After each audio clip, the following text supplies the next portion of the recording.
Kenapa namanya K9 itu sebetulnya K9 itu nama Latin daripada taring, canine. Oke. Canine itu kalau dalam bahasa Inggris K itu ya K, nine itu naik. Bisa dipakai untuk tugas khusus, membantu tugas kepolisian itu tidak banyak, hanya tertentu. Apa aja tuh Pak? Misalnya German Shepherd yang jelas, kemudian Belgian Malinois, kemudian Pointer, Golden Retriever, Labrador, Beagle, kemudian Collie. Ya hanya jenis-jenis tertentu itu aja. Tapi mengingat di negara kita tropis, Iya.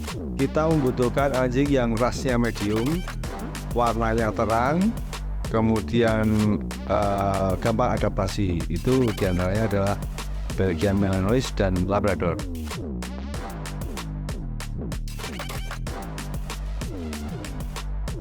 Jadi ada talent khusus ya untuk anjing itu kita seleksi itu. Jadi si anjing ini mau bermain. Oke. Kemudian permainan itu kita arahkan. Arahnya kemana? Ya misalnya arahnya ke narkotik, itu nggak boleh, dia harus menggaruk. Kemudian kalau hendak dia harus duduk. Kemudian dia harus kalau pelacak pengendalian massa dia harus menggonggong, mau menggigit. Nah itu seleksinya itu. Jadi apakah semua anjing mau bermain? Mau, tapi ada yang cepat bosan. Oh iya. Permainan itu Ngadepin kayak gitu gimana Pak? ya adalah kita pilih.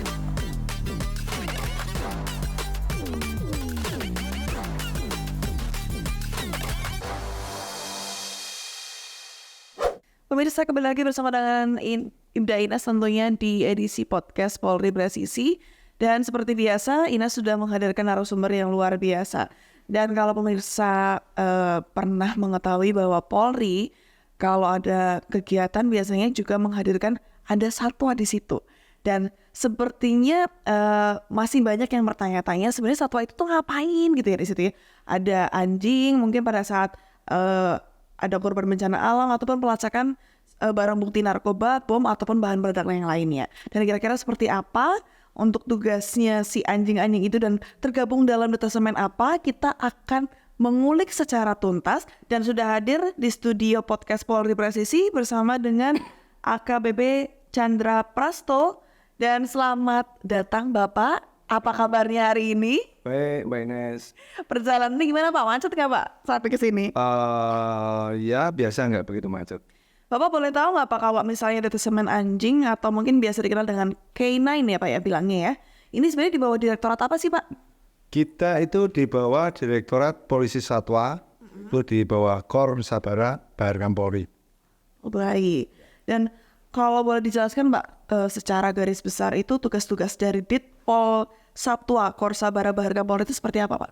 Jadi tugas kami khususnya Direktorat Polisi Satwa adalah sebagai unsur bantuan teknis untuk memberi bantuan kepada kepolisian atau satker tertentu yang membutuhkan bantuan kita, dan juga sebagai pembina teknis bagi unit-unit K9 yang ada di Polda. Unsur bantuan teknis itu seperti apabila ada pengendalian massa. Ya. Dan membutuhkan anjing pengendalian massa, maka kita menuju ke lokasi itu untuk bergabung dengan rekan-rekan yang lain dalam pengendalian massa di suatu tempat. Atau juga misalnya ada bencana alam, yang biasanya tanah longsor, itu juga kita diminta bergabung untuk mencari korban yang tidak ditemukan. Dan juga ketika ada interdiksi di suatu tempat, entah itu bandara, entah itu pelabuhan, kita diminta untuk bergabung. Nah, kita secara bersama-sama melakukan sterilisasi. Kalau yang bahan peledak biasanya ketika event-event internasional, seperti kemarin di Bali, kemudian di Labuan Bajo, kita di mana event internasional dihadiri oleh petinggi negara itu diharuskan ada prosedurnya, diantaranya telah disterilisasi oleh anjing pelacak. Nah, itu kita diminta bergabung di sana dan melakukan sterilisasi ruangan yang akan dipakai tamu-tamu asing atau VVIP dari suatu negara untuk event-event internasional. Demikian, Mbak. Oh, jadi memang kalau ada permintaan baru diturunkan, begitu ya Pak ya? Pak, yang saya penasaran adalah kenapa namanya K9 Pak? Kenapa namanya K9 itu, sebetulnya K9 itu nama Latin daripada taring, canine. Oke. Canine itu kalau dalam bahasa Inggris, K itu ya K, nine itu 9, jadi K9. Kirain ada definisi apa gitu Pak? K-nya ada 9, K-nya K satu apa gitu. Oh. Ternyata bukan ya Pak ya? Ini. Nah, dari informasi yang kami dapatkan ini kan katanya tuh anjingnya tuh jenisnya aja banyak banget Pak. Mungkin boleh disebutkan Pak jenisnya apa aja?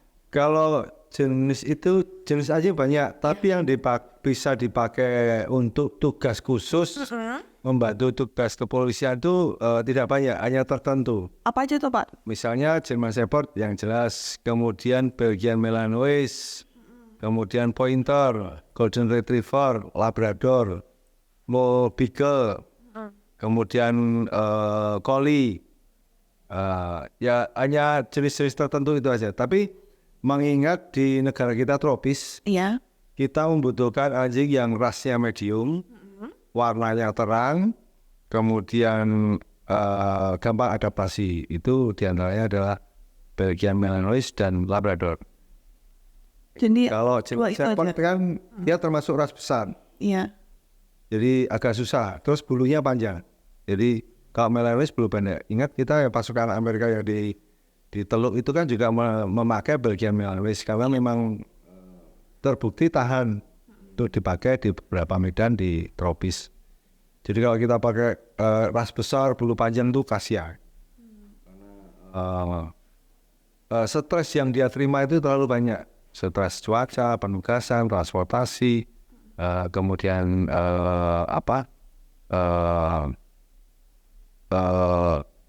ketemu orang banyak. Oh bisa stres juga ya kayak gitu ya? Ya, sebenarnya kita melatih itu yang membedakan anjing untuk tugas polisi dengan anjing rumahan atau pet itu di tingkat stres. Oh.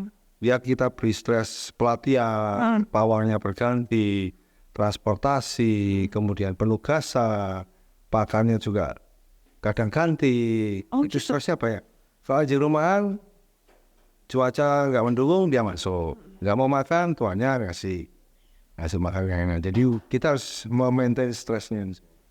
Kemudian Pak itu untuk anjing-anjing yang didatangkan itu dari mana Pak? Kok kita rata-rata dari Belanda, dari Eropa. Dari Eropa. Ya. Tapi masuk ke sini mereka nggak ada masalah ya untuk penyesuaian adaptasinya dan sebagainya. Ya ada aklimatisasi. Jadi kita tidak langsung dilatih, tapi Masa ini? masa karantina juga ada.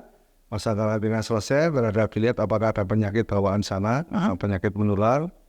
Kalau tidak ada, nanti selama 2 minggu lagi itu aklimatisasi, pembiasaan cuaca, kemudian bonding dengan pawangnya, kemudian cuaca kelembapan yang tinggi itu sangat mengganggu mereka. Nggak bisa berpengaruh ya. Terus kemudian misalnya di sana masih di musim dingin atau mau ke musim semi itu biasanya bulunya masih panjang. Ketika di sini ya bulunya rontok untuk undercoatnya itu menyesuaikan, jadi bulunya udah agak tipis. Nah baru kita mulai latihan. Oke. Kemudian untuk memeliharanya ini memang yang didatangkan itu dari kecil atau memang sudah dewasa Pak? Jadi usia yang bisa dilatih itu yang direkomendasikan latihan itu di antara 7 bulan sampai 2 tahun. Kalau ibaratnya manusia, kalau masih kecil dilatih jadi tentara apa polisi ya masih suka main sana main. Jadi konversinya itu kan kalikan 7.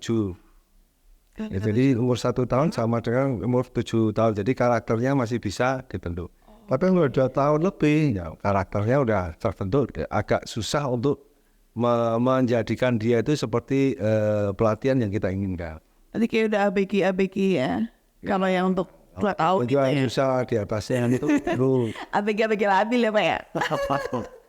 Nah kemudian Pak, untuk spesifikasi khusus, apakah anjing yang didatangkan itu punya spesifikasi khusus, harus yang seperti apa gitu nggak Pak? Ya. Jadi ada talent khusus ya untuk anjing itu kita seleksi itu. Jadi si anjing ini mau bermain. Oke. Kemudian permainan itu kita arahkan. Arahnya kemana? Ya misalnya arahnya ke narkotik itu nggak boleh, dia harus menggaruk. Kemudian kalau hendak dia harus duduk. Kemudian dia harus kalau pelacak pengendalian massa dia harus menggonggong, mau menggigit. Nah itu seleksinya itu. Jadi apakah semua anjing mau bermain? Mau, tapi ada yang cepat bosan. Oh iya. Permainan itu ngadepin kayak gitu gimana Pak? ya nggak kita pilih. Oke. Itu cepat bosan. Kemudian dia mau main. Kemudian permainan kita tingkatkan. Jadi untuk lempar tangkap bola atau dummy, apapun dia kejar. Kemudian bola itu bola atau dummy atau mantan pohon atau gulungan handuk gitu kita lempar, dia mau. Nah 1-2 kali, ini sampai 10 kali. Kalau bosan jangan kita pilih. Kalau dia mau kita lempar lagi di tempat gelap, mau ngejar enggak? Kalau nggak mau tinggal. Kenapa Pak harus di tempat gelap? Nah nanti kalau masuk ruangan gelap, misalnya studionya ini digelapin, Dia kalau takut dia jadinya. kemudian handicap kita tingkatkan lagi. Mau nggak dia di tempat yang tinggi, di atas lemari? Kalau nggak mau, kan. Kemudian takut ledakan. Kalau takut ledakan, dia trauma, udah terkencing-kencing, dia membungkuk, nah itu dia stresnya terlalu tinggi. Jadi kita tidak memilih untuk yang seperti. Jadi banyak sekali handicap yang harus kita lalui untuk menyeleksi anjing. Itu berarti setelah didatangkan di sini baru diseleksi atau bagaimana? Caranya kita seleksi. Oh di tempat asalnya dia, oke. Misalnya kita memilih 50, itu ya kita minimal 80 kita seleksi. Kita ranking, kita pilih. Nah, kenapa harus dari sana?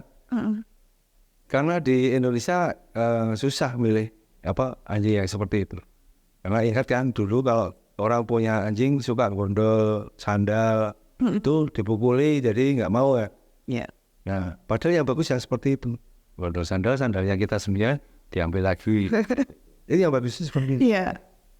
Tapi maunya kan anjing yang duduk manis gitu lah. Kita nggak bisa ya seperti itu. Jadi yang harus permainannya dia mau bermain, permainan kita arahkan. Nah, kalau kita sudah dapat anjing yang seperti itu, nanti kita mudah melatihnya. Di mana barang yang mau kita cari kita tempelkan di mainannya. Lama-lama kan dia tahu.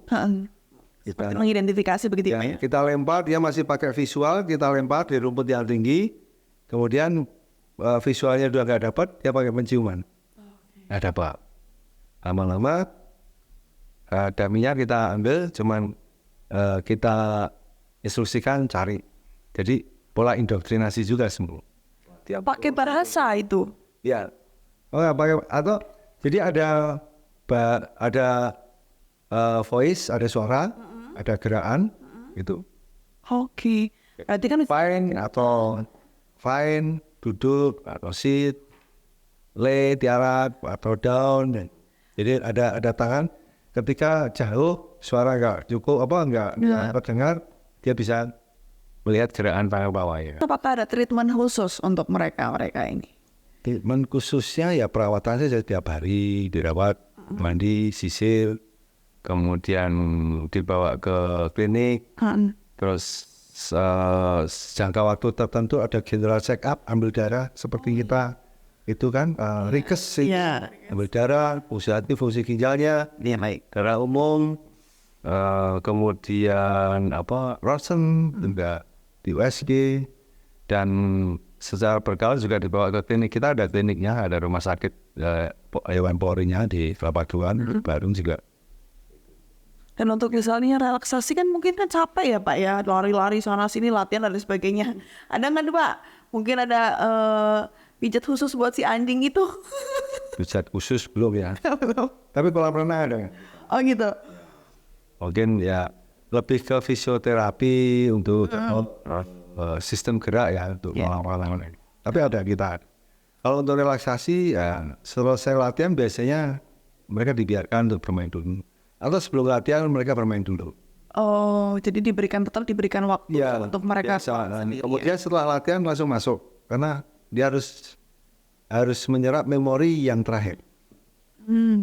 Seperti halnya setelah dia nggak sengaja menggigit, Iya.